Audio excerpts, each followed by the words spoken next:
I would say that this is the trial about the Bible. It is the trial if it is still allowed to agree in public with the Bible. If the prosecutor would win now in Supreme Court, it would mean the time of persecution of Christians in Finland. And also it would have ramifications to other European countries, because in many European countries there are similar laws as we have. In 2019, Finnish politician and former cabinet minister Päivi Räsänen sent out a tweet. In that tweet, she quoted the scripture. She quoted the scripture on sexuality. And that tweet triggered a legal investigation that is still ongoing to this day. So in 2019, after she sent out the tweet, a criminal investigation began into potential hate speech because, again, she had merely posted a picture of the Bible. She followed up by defending her Christian and biblical view of sex and sexuality, as well as the gospel, on both the TV and radio. And between 2019 and 2021, the Finnish police interrogated her several times for a total of 13 hours about the tweets, about a 2004 booklet she had authored, as well as comments she had made during interviews. They focused on allegations of agitation against a minority group under Finland's Criminal Code section on war crimes and crimes against humanity. In April 2021, she was formally charged with 3 counts of hate speech for the 2019 tweet, for the pre-existing 2004 booklet, and for her 2019 interview. The trial began in 2022 at the Helsinki District Court, and she won. She was unanimously committed in 2022, but then in 2022, the state prosecutor appealed her conviction to the Helsinki Court of Appeal. She won again at the Helsinki Court of Appeal. Her right to quote the scripture and to defend the scripture in public was upheld. And once again, however, the state prosecutor upheld it, and now the case will be heading to the Supreme Court of Finland, a 7-year ordeal in which, as she tells us, the Bible is essentially on trial in Finland and quite possibly right across Europe. Here's our conversation. This is a case we've been covering now for years, and it feels like this case is a case that doesn't die. So just to start off, could you just share where is your case right now? Yes, just now, this is the 7th year of this case, and I'm just now waiting for the trial in the Supreme Court of Finland. I have been given already the date for the oral hearing in Supreme Court, which is not very usual in Finland. So perhaps this is also quite important precedent for the Finnish Supreme Court, and that's why they want to hear me. It is in the end of the October coming.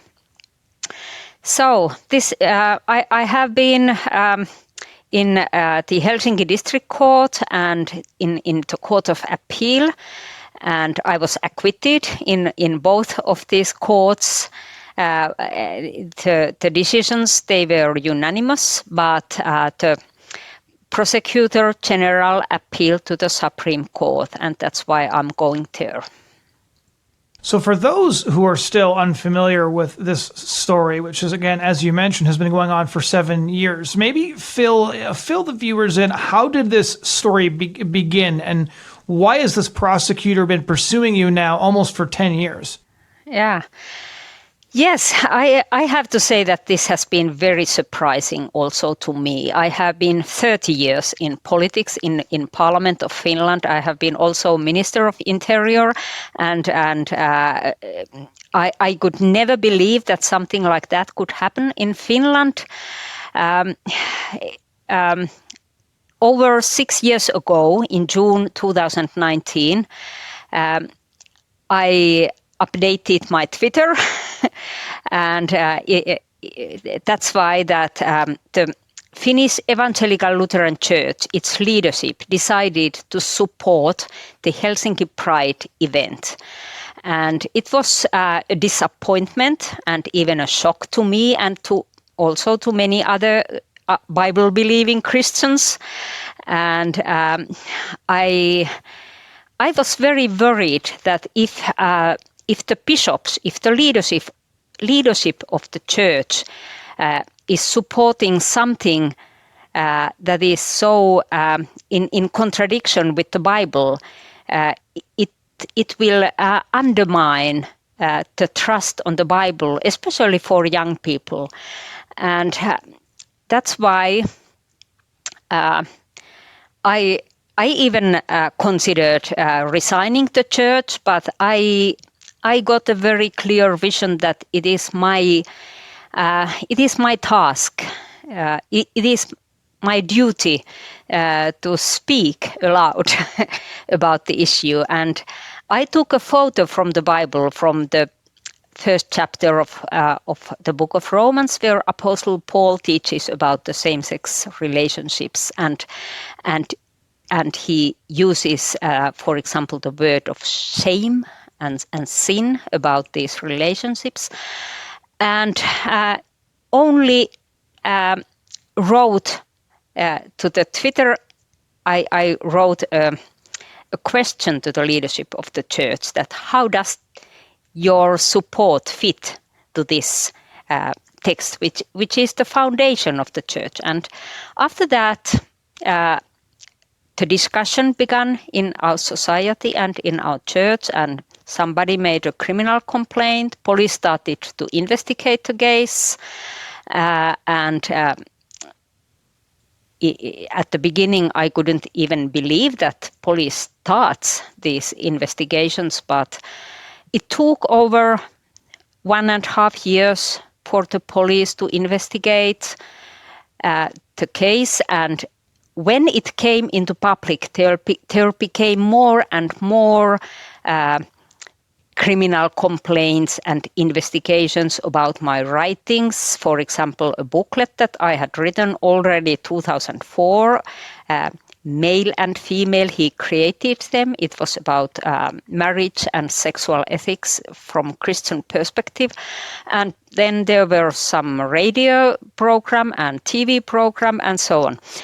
And the police didn't find any crime, for example, from my pamphlet, but the prosecutor general decided to file up charges. And that's why I was in the Helsinki District Court, questioned about this issue, but I won the case there, but the prosecutor has been very stubborn with this case, and it was in Court of Appeal, and then they decided to appeal also to the Supreme Court.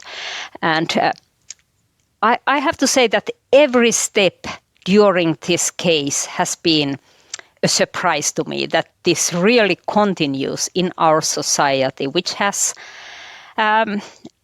we have in our constitution, we have freedom of speech, freedom of faith, and we have also Christian roots. So almost every home, they have Bibles in their homes, and the majority of Finnish people still belong to the Finnish Evangelical Lutheran Church, about 60% of our population.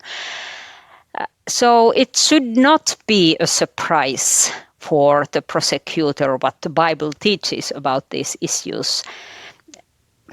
Yes, but we are now here. So I read through transcripts of the interviews you gave that were cited by the prosecutor and sections of the book that they identified. And essentially the case boils down to their objection of you quoting the scripture in a public context. What charges did they file? Because when you were originally interrogated for hours, they concluded that there was no charges to be pressed. And yet charges were pressed anyways. What were the charges?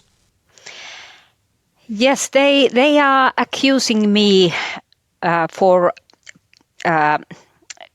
for breaking against the agitation against minorities. We have that kind of law in our legislation. And the prosecutor is claiming that I think and that I would say that some people are inferior to other people because I speak about sin and because the Apostle Paul speaks about sin in that passage, where I took the photo. But it is very peculiar because I have said so many times in those interrogations and in court that my conviction is that all people are equal. I stated also it in the pamphlet, in the booklet, that all people are equal because we are all created as the image of God. And we all are sinners. And if we speak about sin, it is a theological issue. It should not be evaluated in a secular court. It is some kind of court of heresy when we are speaking about it in court, because the prosecutor general, they asked me hours and hours, what do I mean by the concept of sin?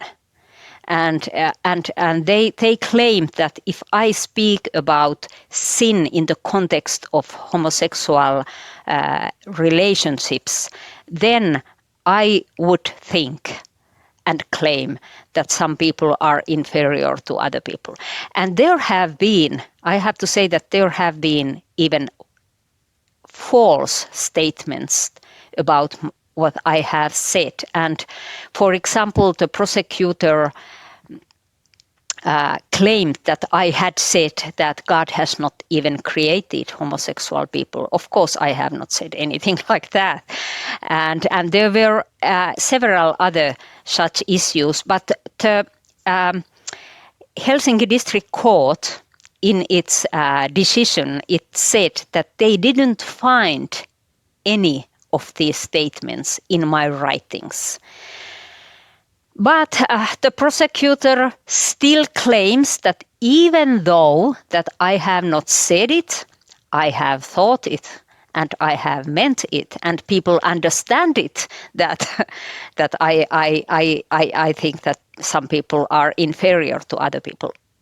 Of course, I do not think so, because it would be against my Christian conviction to say that some people are inferior to me. I said that we are in the same line in front of God and also in front of our Constitution. All people are equal. So I would say that that this is the trial about the Bible. It is the trial if it is still allowed to agree in public with the Bible. And the prosecutor had said it also very clearly in our main newspaper. She said that if I would be finally convicted in the Supreme Court, then she said that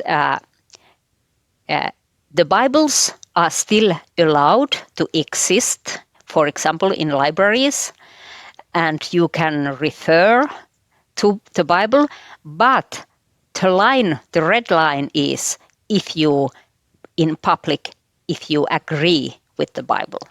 And I think that if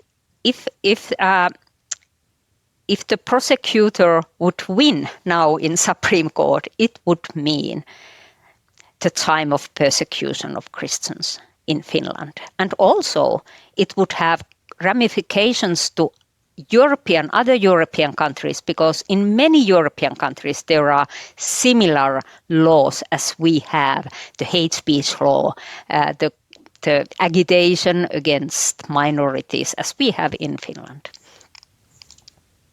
So that probably answers the question of, after the police advised no charges and then you won in 2 separate court rulings, both definitive victories. And I reported on each of those victories at the time. I wrote one report for First Things magazine, another one for the European Conservative. And each time we thought, it's done now. The persecution of Päivi is over. We can move on. And now it's going up to the highest court. In your estimation, is the reason this case is being pushed, despite you having won at every stage, that the intention is to try and criminalize the scripture? Because after losing so definitively so many times, that seems to be the only possible reason that this is still being pushed. Yes, I think that the prosecutor, and not only one person, but the office of the prosecutor, it is, I would say that there is a very strong ideological background for this case. And they are truly trying to criminalize the, I would say, biblical view of worldview. And they have also said it very, very clearly that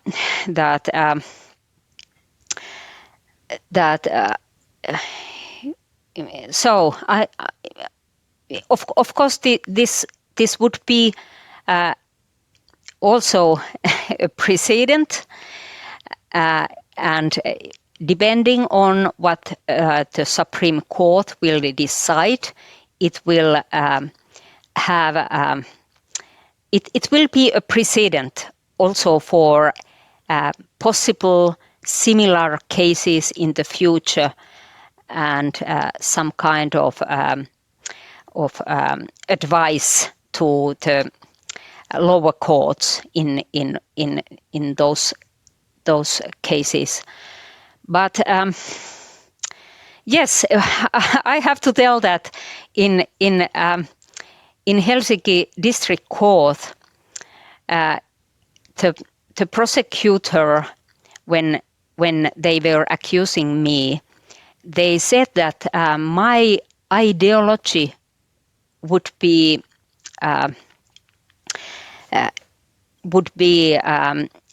defined as love the sinner but hate the sin.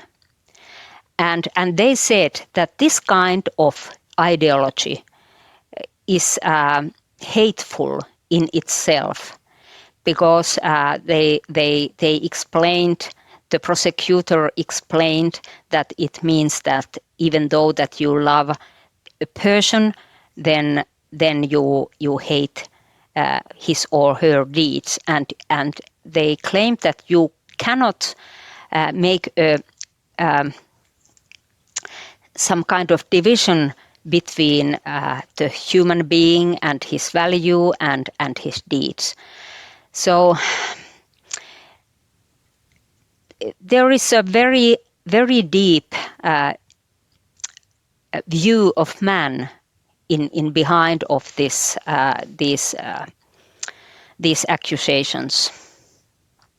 Yes, because that would be a straightforward criminalization of Christian doctrine, because I've often said that the secular tolerance is far weaker than the demand for Christian love, because the secularists used to say we must tolerate each other, we have to tolerate our enemies, whereas Christians have a higher bar. We're commanded to love our enemies, which is a different thing. It's a much higher demand to make. Yes. How have you and your family been dealing with this ordeal over the past 7 years? I believe your husband's a pastor. You have adult children. How has this affected you? I have been so thankful that I have had 100% support from my family, from my dear husband and my children. They have all the time supported me and said that stay strong and do not renounce. and it has been so important.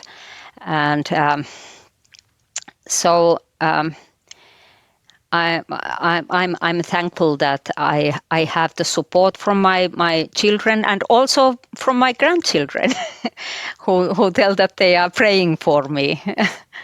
Yeah. What about support from inside Finland? As you mentioned, 60% of people in Finland identify, as Lutheran, and so it would seem that the prosecutor's crusade to find your quotation of scripture criminal no matter what would be at odds with the majority of the country. So what has the reaction to your case been inside the country? Of course, there have been different reactions, and there have been people, especially in our main media and main newspapers that have said that it is good that the case is now in court, and that it would be evaluated if this is hate speech or not, and so on. But I have also got a lot of support, of course, from Christians, but also from secular people and people of other faiths. Even from people who identify themselves as LGBT people, who have told that even though that they do not agree with me, they support my right to express my convictions. But the support that I get, for example, from different parties in parliament, it is quite often not so public. So I get a lot of private support from many important people and many public figures in Finnish society.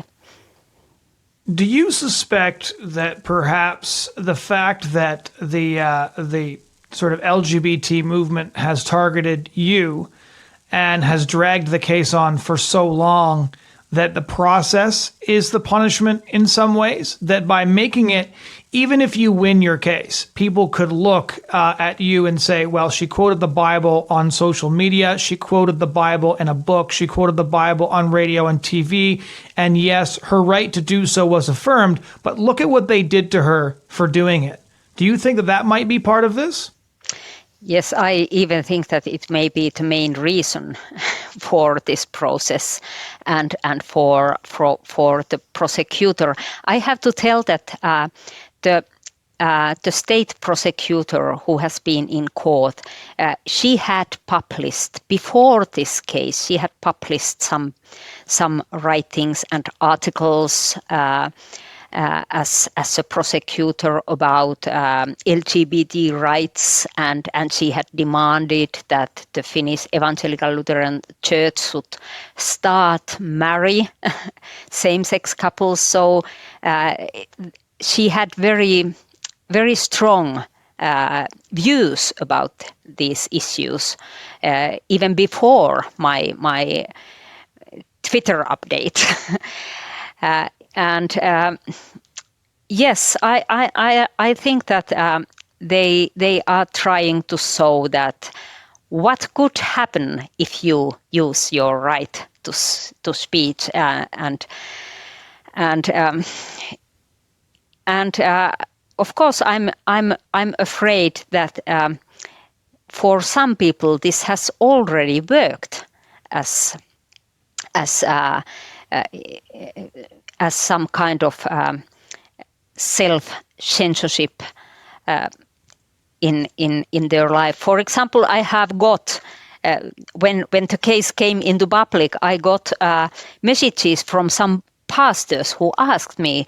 They sent me their drafts to sermons that, can I say this in public, or could I be also in court if I say this in public? But I have tried to encourage people that now it is time to speak. It is not time to be silent, because the more we are silent, the narrower becomes the space to use these important freedoms. And I think that one reason why we have this kind of case is that the church and the Christians, they have been too shy, too silent to speak about these biblical teachings that are in some way in contradiction with the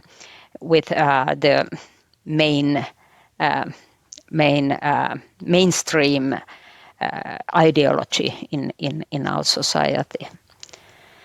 So we've kind of looked at the implications of your case if you were to lose at the Supreme Court, but what are the international implications if you should win?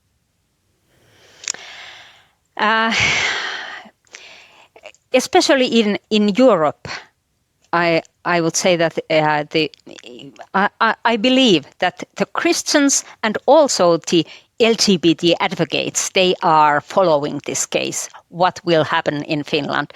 If I would lose the case, I think that same kind of cases we would see in many European countries, because then they would have this precedent in the Finnish Supreme Court.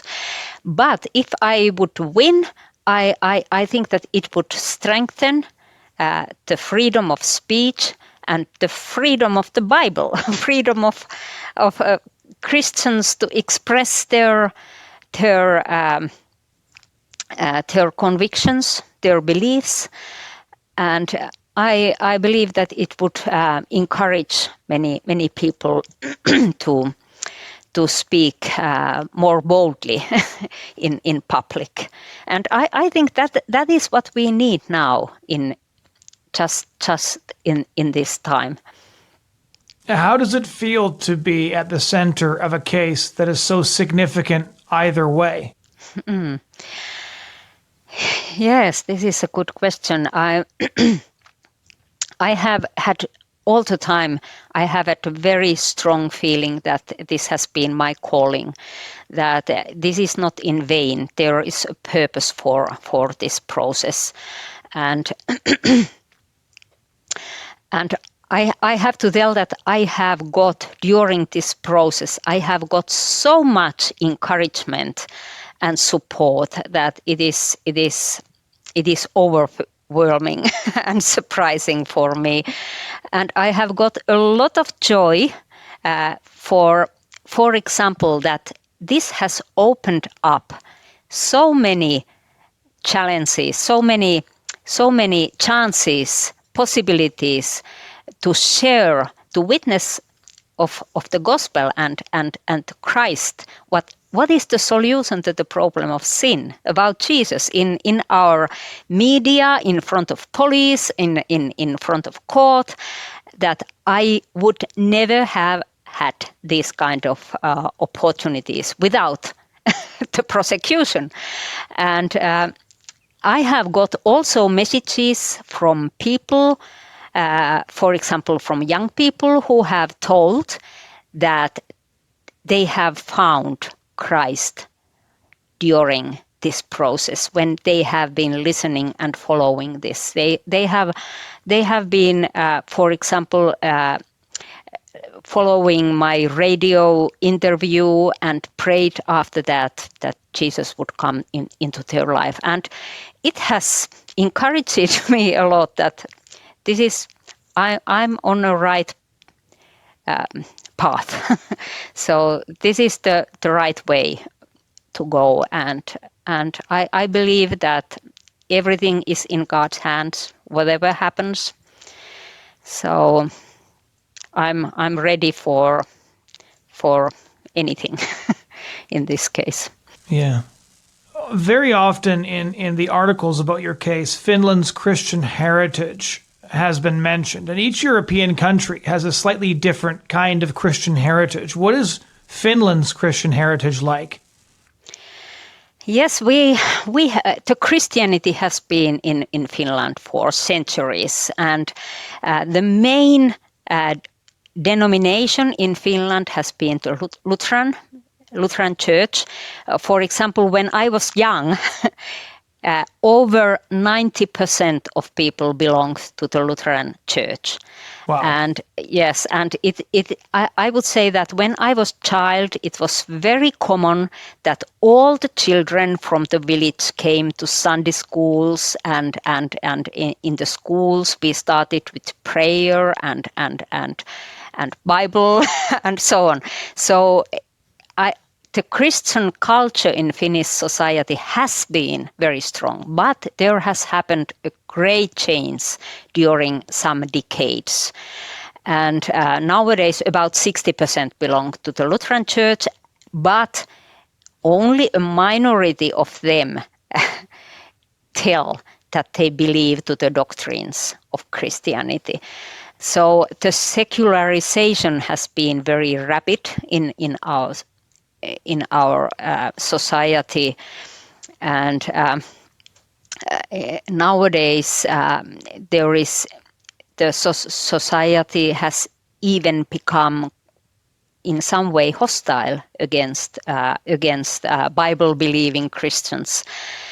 But still we have in our inside the church we have many I would say conservative Christian organizations. We call them in Finland revival movements because we have a strong history of different Lutheran revivals, and also, of course, we have also other denominations: Orthodox Christians, Pentecostals, Catholic Christians. That are nowadays very active, and I have got a lot of support, for example, from Catholic Christians and Orthodox Christians from Finland, and Pentecostals also. So I think that this has also this has unified in some way Christians from different denominations nowadays. This case. But yes, I would say that this is the situation now. And just now, we have in our Evangelical Lutheran Church, we have some kind of crisis because there is a very strong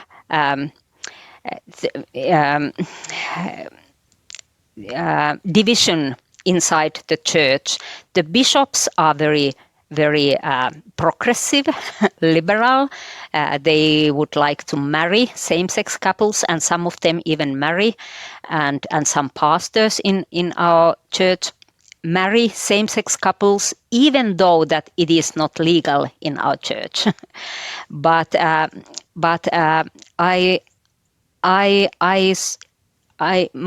my estimation is that our church will see in near future some kind of division, so that conservative Christians are more and more leaving the church, and perhaps they are founding some kind of new Lutheran church in Finland. Perhaps it is happening. My final question would be, what message would you like to share with everybody who's watching or listening? I want to encourage listeners that God is so good. So what he has promised in the Bible, he keeps his promises. And I have had so strong experiences during past years that what he has promised, he will give 100 times more blessing than what could be some problems or difficulties in your life if you stand before the Bible and speak about it. And I would like to encourage just now, just in this time, to use these constitutional rights, freedom of speech, freedom of expression, conviction, faith, because if we don't do it, the space for these freedoms will be narrower. So, and finally, I'm so thankful for the prayers for me and for this case and for Finland. That is what we need. And I have also seen it how concretely God answers to these prayers. So I'm very thankful for all who pray for this. Thank you so much for taking the time to share with us. Thank you so much. Thank you for listening to this interview. We hope you found it as inspiring, informative, and activating as we did. If you'd like to share this interview, please like it, subscribe to the channel, share it around so that people can also see what's going on. And thank you very much for taking the time.